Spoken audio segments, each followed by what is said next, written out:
Everything's great. We just have to use it properly. Use your thoughts properly. Use your feelings properly. Use your emotions properly. Use mind properly.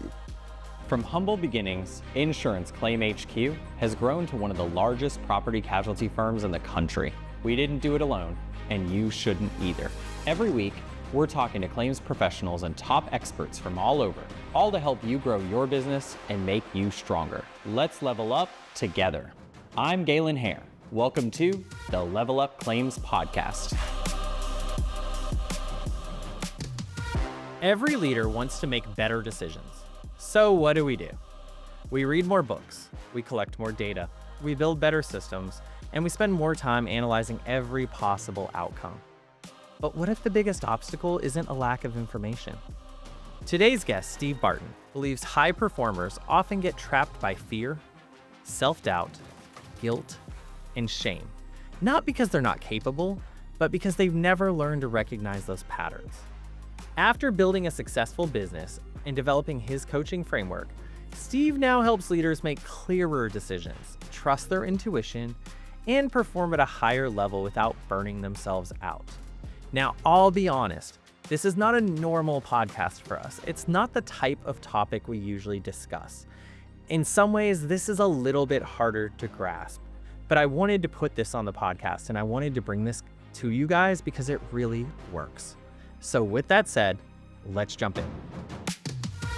Steve, thanks so much for joining us. Well, thank you, Galen. I really appreciate being on your show, and I'm excited to be interviewed by you and offer some tidbits of wisdom to your audience, and hopefully I get something and you get something all out of it as well. Well, that's the idea. And I'm really excited because you come to us with a lot of experience that I would call interrelated, right? So a lot of business leadership, training, influenced by Gestalt psychology of all things, which is awesome. I think it's really, and we're going to talk about your system that you created a little bit later, but I'd like to figure out how we got to where we are today, Steve. So what was your aha moment that led you into this world of becoming a high performance executive coach? Well, I was 13 years into running my family flower business when I realized that I had everything in the world that I wanted and I wasn't happy. So I went to therapy.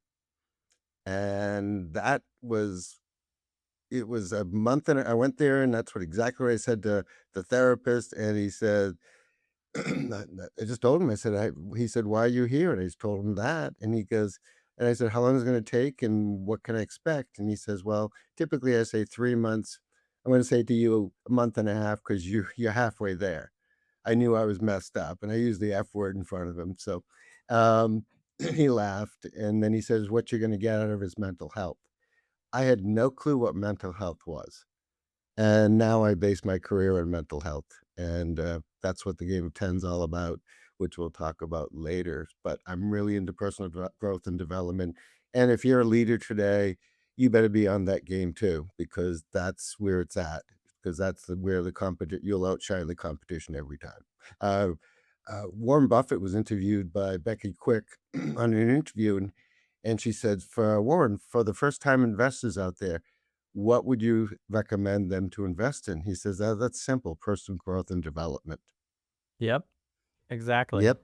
I am amazed, and I think some of our listeners would be hard-pressed to deny it.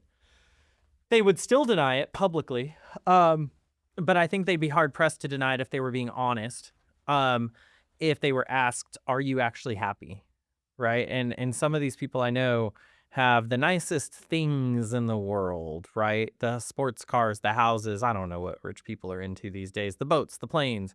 Some people that have a lot of money are into other things too, which are equally as important, right? Vacation, family time, yet still not happy.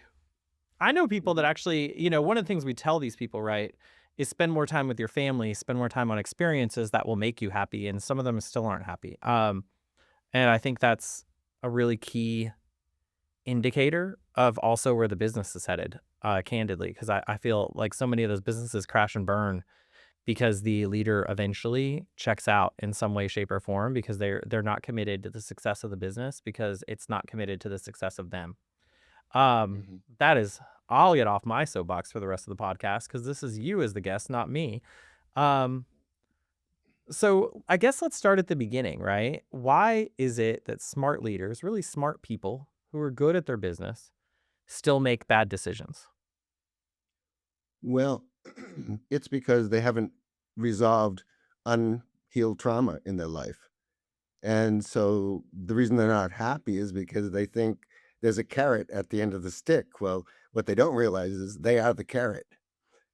And you've got to be the carrot that people are chasing, good or bad. And there is no box, there is no other shoe, and you are it. You are the prize.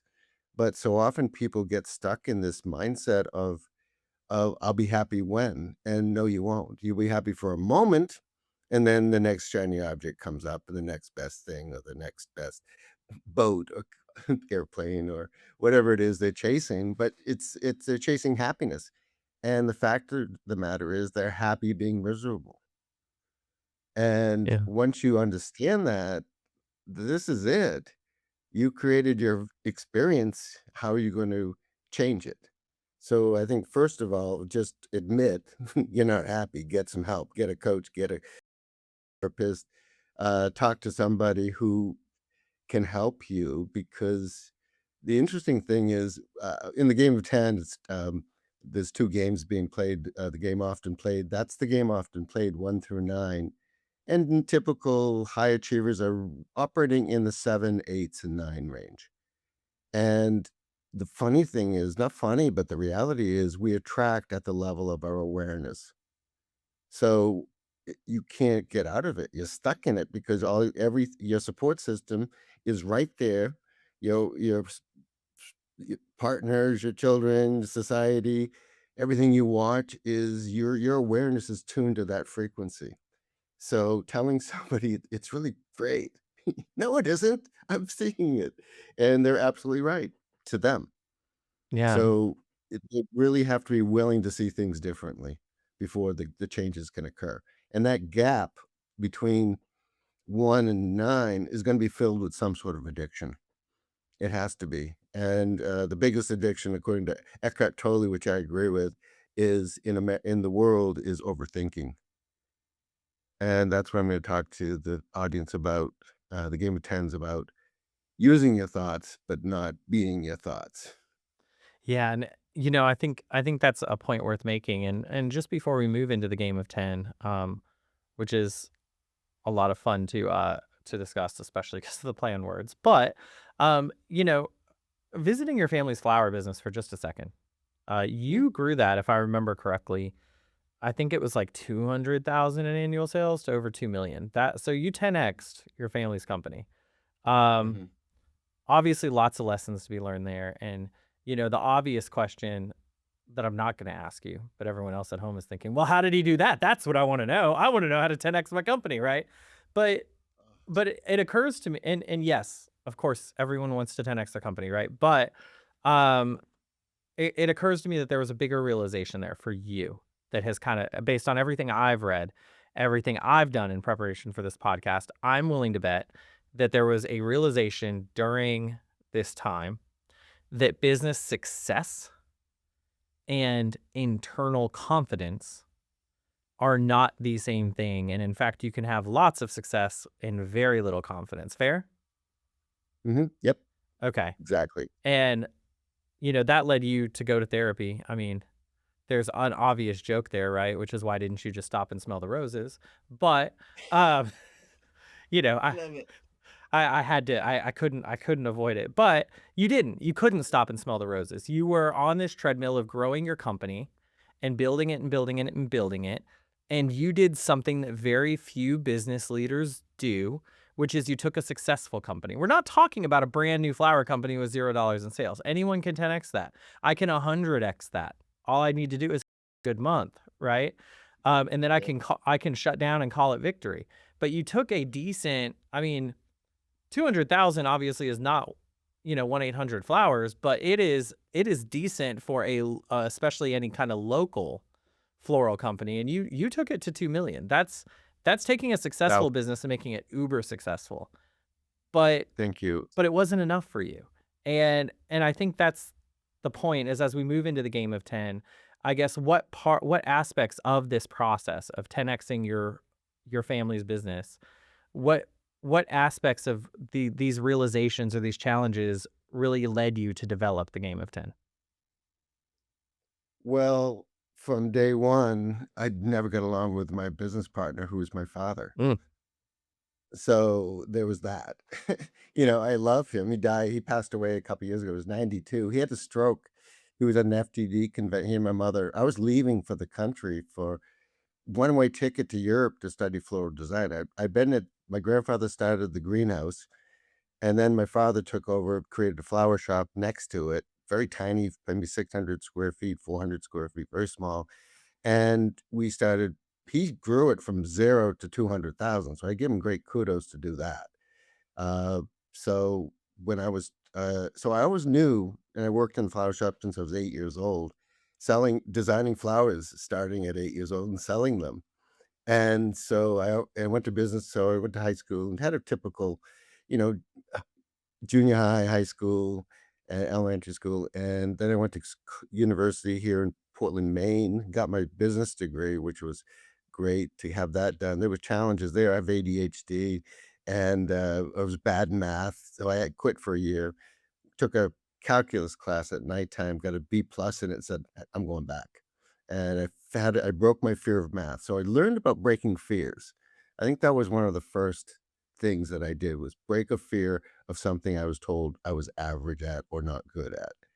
And once I did that, that really broke things out for me. And then 3 days before I was leaving for Europe to study what the Dutch and the Germans were doing in the flower business, that's what was happening back in the 70s.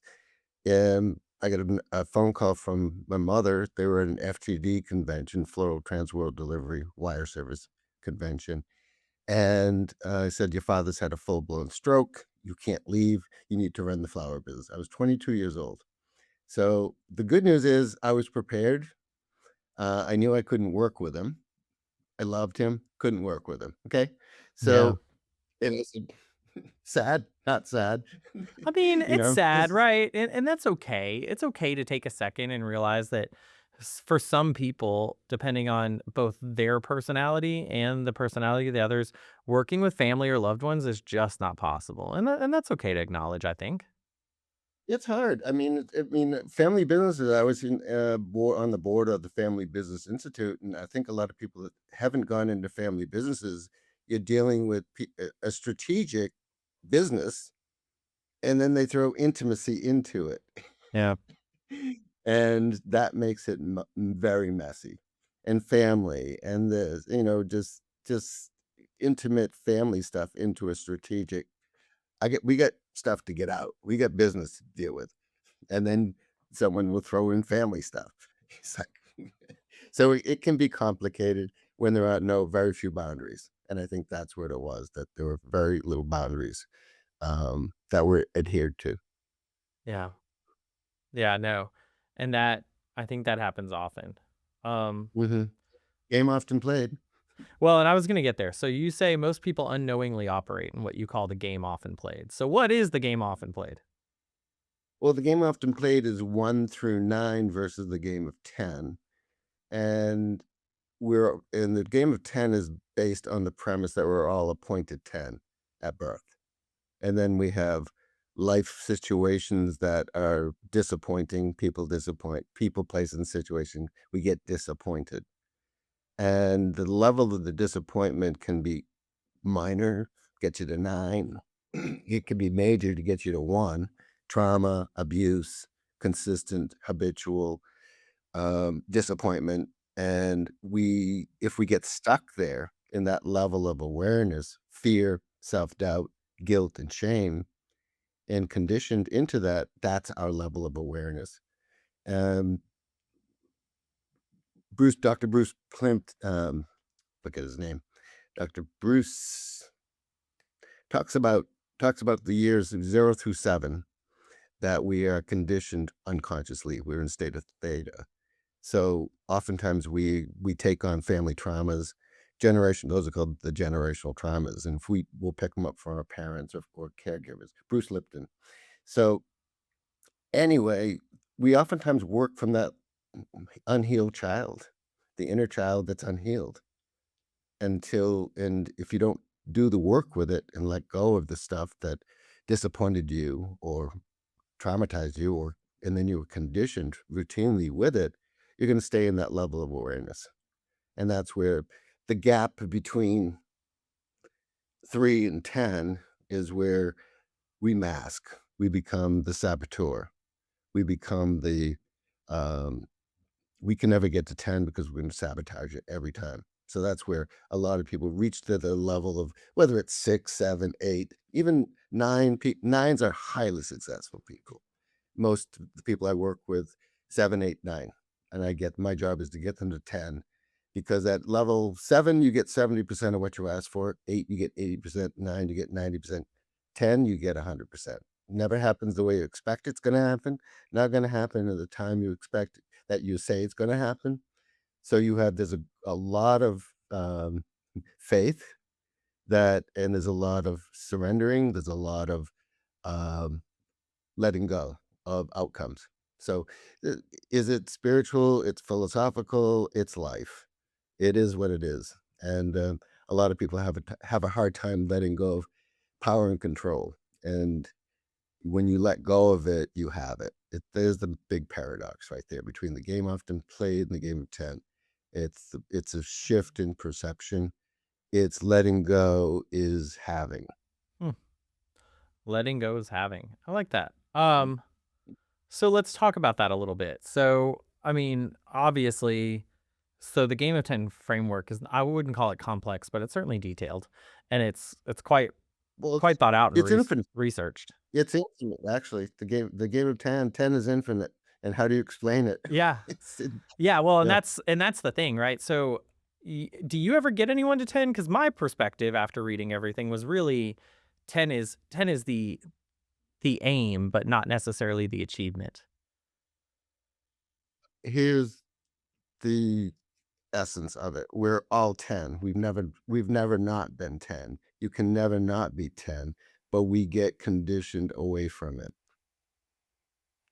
Okay. Make A sense? bit esoteric, but I get it. I get the concept. Well, I can give you the two major things of the game of 10 are 6 phrases, and then I teach people how to let go of anything that comes up that is opposition to these 6 phrases. Okay. Wanna do it Let's do together it. and let's do it, play the game. Yeah. Alright, and I'll explain a lot about it afterwards. So 10 is your highest level of awareness, okay? Okay. It's who we are, it's our authentic self, and the goal of the game of 10 is to get you back to your authentic self, okay? All right. So, repeat after me. I am 10. I am 10. I'm doing the best that I can with the awareness that I have. I'm doing the best I can with the awareness that I have. I'm always right with the awareness that I have. I'm always right with the awareness that I have. I am enough. I am enough. I do enough. I do enough. I have enough. I have enough. Those 6 phrases are designed to quiet your egoic mind. They answer it those 6 phrases answer every question that our ego, our identity self, our thought system is always looking to keep you in the level of awareness that you are. So, I like to use the word we are intuitive, intentional, energetic beings having a physical experience. And what thoughts do, basically, if you've read the book The Power of Now by Eckhart Tolle, Yes. great book. Um, because now there's only been now. The past is gone, and basically that's where guilt and shame lies. And the future is can cause one purpose is anxiety. When did you ever know what's going to happen? So the fear of not knowing. Someone has to know everything. Show me someone who has to know everything. I'll show you one anxious person. Yeah. Okay? Fair. Yeah. Because I get people I have anxiety. I'm on medication for anxiety. I don't even know what's going to happen next month. And I say, when did you ever? Mm-hmm. They go, Yeah. they laugh. When No, did it's you ever? true. I mean, it's I don't know true. what's You gonna can't happen next hour. you can go in with the best plan, but you can't control what will happen. No, and our mind, Eckhart Tolle calls it the mind-made self, our identity, who we think we are. Um, it it's the saboteur. It is the mind-made self. It thinks. And when I talk to my potential clients, I say, I'm going to teach you how not to think. Oh my God, what's going to happen? He goes, well, you're going to know. Would you rather think or would you rather know? Oh, I'd rather know. I said, well, you have to give up something. That chatterbox mind that you have that has been conditioned to think. We get traumatized in thinking as children. What do you know? Galen, think. What were you thinking? Why don't you think? Think Yeah. more. Be thoughtful. Be be full of thoughts. Yes. So we're very much traumatized into thinking where I've basically taught my son to be aware and to awareness is the key. Um, we by 10 is our state of being without contamination of thoughts. So think of it that way. And so we have thoughts, we have feelings, we have emotions, we have a mind, we have a body, we have an identity, we have skills. Those are what we have to use as an arsenal of tools to align with who we are. And you can develop your skills, your thoughts, your feelings, your emotion, with feelings of responding versus reacting, uh, not being codependent on what someone says about you or to you that, oh, that hurt me, my feelings. Okay. So it's like you have my, I'm not responsible for other people's feelings. They can share that I hurt them. That's fine. I'll apologize and probably not see them again. But I'm just honest with you.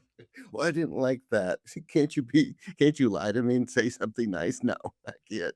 Yeah. Yeah. Yeah, I always say I can try to be more mindful of the way I Yeah. said something or the approach I took, but I can't change sharing my thoughts with you because in order for us to have an honest relationship, I have to be able to share those things.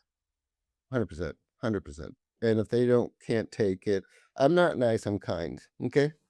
And I think a lot of times people get caught up into the I'm a nice person. And these are the people pleasers who do things that they resent and then become passive aggressive because they're always the one doing everything for everyone and always nice to everybody, but they don't even like these people they're doing things for. So Fair. it's like, yep, Yeah, it does go south yeah, quickly. It's kind of interesting. the game often played. And they are the nicest people. Okay, so Huh? so we've got kind of our Like, 6 statements that kind of reach our core tenet. But then there's all these things that try to pull us away from it. So what is our strategy to avoid being pulled away from these well, kind of core well, statements? those six phrases will actually brainwash you. So I'm answering the question whether you know or not. So the key is we were brainwashed into thinking that we were less than 10. Yeah. So brainwashing yourself is great. If you don't brainwash yourself, the gap between whoever you say you are, 1 through 9, you will be susceptible to being brainwashed subconsciously. Okay. So the first phrase is a declaration of who we are. The next two phrases are declarations of our innocence. I'm going to say divine innocence. And then the next three phrases, I am enough, I do enough, and have enough, put you in present moment awareness. Those six phrases quiet the mind, align you with who you are, 10, connected to all other tens in the world, and then you are aligned. So that's how you get back. And so I tell my clients at least 5 times a day, say these phrases. And anything, but it also, I have to tell people that when you say these phrases, it opens up a whole can of whoop, whoop ass of things that you aren't 10. Remember you did this. Remember you said that. Remember you failed at this. Well, you have to take those thoughts. People think they have to forgive a person, place, or situation. You have to forgive a thought or a story that you made up in your mind about what happened with that person, place, or situation. So it's not the person you're forgiving or the place or the situation. You're forgiving the thought and the story you made up around it. Doesn't mean it didn't happen. Doesn't mean it wasn't horrific. Doesn't mean any of that. It just means you're no longer attached to it. You have compassionate detachment from it. Okay. Compassionate detachment, which makes sense. Because if you dwell on those things, how can you ever move past them? Bingo. Okay, that makes sense. So, as we continue, because wow, we're surprisingly getting close to out of time. We're not out of time, but we're getting close. Um, One of the things, I guess, as I have heard today and listened to you, and as I had prepared for this, one of the tensions, I'll call it. I call it a tension between the game of 10, the game often played, and kind of modern society pressures and what's the word I want to say? Um, Normative business behavior, we'll call it, okay? Not that any of it's correct, but the tension there is this. Mhm. You preach and, in fact, demonstrate that awareness is one of the keys to reaching or at least acknowledging 10 and being aware, not overthinking. And you have explained through various, not just on this podcast, but before, that overthinking is a problem that needs to be cured and watched out for. And I think fundamentally I agree. Here is where I don't think it's a rub necessarily, but I think it's a discussion point that we should have. Sure. That seems to give itself to the following statement. Mhm. A good leader that is acting as a 10, has realized they're a 10, is more likely to behave in a way or make decisions in a way that are aligned with intuition as opposed to detailed thought. I think that that statement could be made. Do you agree with that statement? 100%. Okay. 100%. And you said awareness is one of the keys. Awareness is the key. That at the Gestalt International Study Center, the tagline under that Gestalt International Study Center is awareness is the key. When and awareness is infinite, it encompasses love, respect, gratitude, grace, abundance, health, mental health, physical health. It is the key, and it's an umbrella. It is what 10 is. It is what people call higher self or divine source, whatever you want to call it. So that is the many ways to say it, but it that is the key, and to align with that is the key. And then we have free will to leave it whenever we want or Yeah. don't even want and don't even know it. That's unconscious behavior that we're programmed for. So it's really bringing awareness to self. And when those unconscious mad, sad, scared, and mad, sad, and scared come up, what to do with them, the feelings, the thoughts, the emotions. Typically, most people project them onto other people to get rid of them temporarily, which causes a lot of undoing and apologies and inappropriate reactions and things like that. So if we can peg those off as quickly as possible and really do the work, do your own brainwashing, that's when you are aligned with your identity. An ego's great if it's aligned with who we are. Perfect. Because you gotta walk into the supermarket and give your credit card, and that's my name. Okay.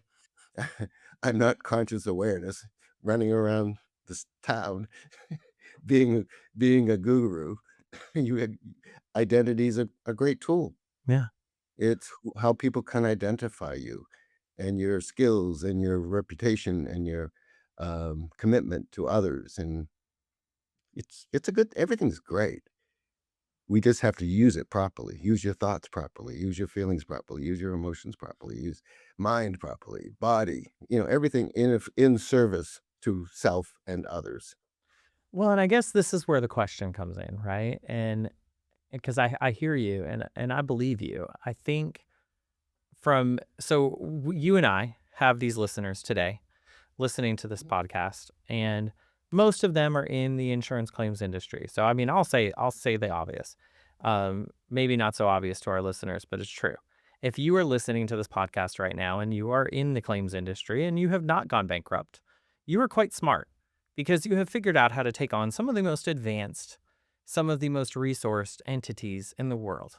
And you have figured out how to walk into a world where they literally would rather see you disappear and earn a living, whether that's a massive living or a small living. You are incredibly smart. So now we turn around and say to these people, rightly so, the game of 10, the game often played, use your intuition, be aware and use your intuition. Do not overthink things. And I think in today's society, the word intuition has a bit of a taboo connotation, which is emotion. And you just use the word emotion, right? So how do you respond to the people that say, well, hold on, I have amassed this knowledge and this experience and this skill set. I am not comfortable responding emotionally when I can logically reach the correct decision. I love that question, and I love to answer it. Never been asked that question because I believe in statistics and what's it called when you do the actuarial Yeah. statistics of the odds of this happening and that happening, and you charge the appropriate value to that, right? Yeah. So there's a, Course in Miracles is, I don't know if you're familiar with that book at all. There's only two emotions, okay? And the premise of the whole book is that which is real can't be threatened, that which is unreal does not exist. Herein lies the peace of God. And so here we are playing the game often played based on something that's not real, which is fear, okay? And the true emotion is love. And that is such an infinite statement, and it encompasses so much. What is love?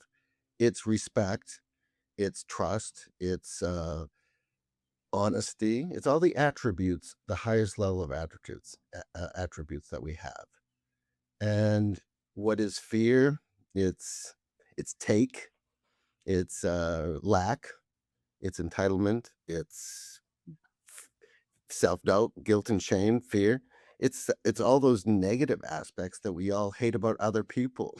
And bingo, show me someone that you hate and look in the mirror and say, "Oh, I'm that person." It's at some unconscious level. So I like to say, I know you are, and so am I. So I'm Fair. very careful who I judge if I don't want to do any work that day. As we must So be. As we must be. Um, yeah. well, that makes sense. Look, we're nearing the end of our time. I have one final question for you. I could probably intuit the answer, but I'd rather hear it from you. What does it mean to you to level up? To remain 10 every day, every second of every day. And when I do that, that's enough. I didn't say to your audience the universal source, the universal quantity, the universal source, the universal space is portion is enough. Eckhart Tolle talks about the power of now. I talk about the power of now. Time is now, space is enough. And when you combine those two as one, sky's the limit. You've just collapsed time space. Now is always enough to do whatever you decide to do in the future. Well, it's obviously working for me at least because my intuition was correct. So I appreciate you coming on the show. Thank you so much for everything. Love it, Galen. You were great to talk to with, and thank you, audience, for listening. I know this sounds crazy, and I used to think the same thing at one time. So I understand all aspects of where people are coming from, and I appreciate all of you. Thank you. Thank you. I'd like to thank Steve Barton for joining us on the show. As you can see, some out of the box ideas to business leadership in theory. But here's the thing. There's a reason Gestaltism has been around forever, and there's a reason that it works because there is data and there are studies that support that kind of stepping back from overthinking and reacting based on intuition often leads to better, more consistent results. And to the extent it's hard to measure the efficacy of that, one thing they can measure is how confident the actor feels. And what we find is the leader feels more confident in their decision, whether ultimately it proves right or wrong, as long as you stop second guessing yourself and go with your gut. Follow us on Apple, Spotify, or your favorite podcast player. And make sure you like and subscribe to keep up to date on our latest podcasts.